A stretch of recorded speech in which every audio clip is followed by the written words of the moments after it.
Рахмон очень доволен. Неужели его опасения наконец-то услышаны и хоть что-то сделают? Подписывайтесь на обновления, и точно будете в курсе всего самого важного. Президент России Владимир Путин выразил полную поддержку озабоченностям Таджикистана, связанным с угрозами, исходящими из соседнего Афганистана. Во время саммита Содружества независимых государств СНГ в Бишкеке, сообщает пресс-служба Кремля. Путин подчеркнул необходимость активизации совместных усилий государств СНГ в борьбе с террористическими угрозами. По его словам, сложность ситуации в Афганистане и необходимость борьбы с различными угрозами.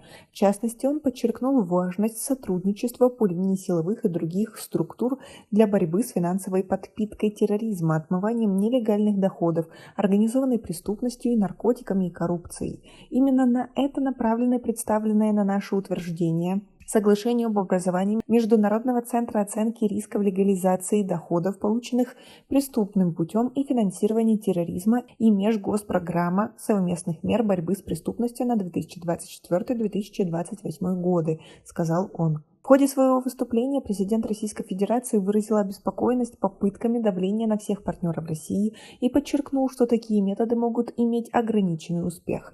Мы прекрасно понимаем, чего греха таить. Это касается не только СНГ, а всех партнеров России. На всех пытаются подавить, если не сказать напугать, запугать, покомандовать кем-то. Лидеры стран СНГ, мы это прекрасно понимаем. Все-таки люди, которые прежде всего руководствуются национальными интересами, подчеркнул он. Президент России выразил надежду на то, что в будущем отношения будут строиться исходя из национальных интересов, и отметил, что грубые методы давления обычно малоэффективны. Отметим, что вчера в ходе саммита генеральный секретарь СНГ Сергей Лебедев объявил, что Таджикистану предстоит председательство в организации в 2025 году. И, конечно же, мы настроены взаимодействовать со всеми партнерами по СНГ, как в двухстороннем плане, так и в контексте нашего председательства.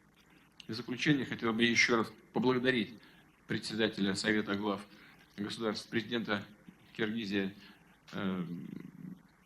и всех киргизских коллег, именно всех, потому что все работали очень активно за гостеприимство. Уверен, что результаты проделанной киргизским председательством работы,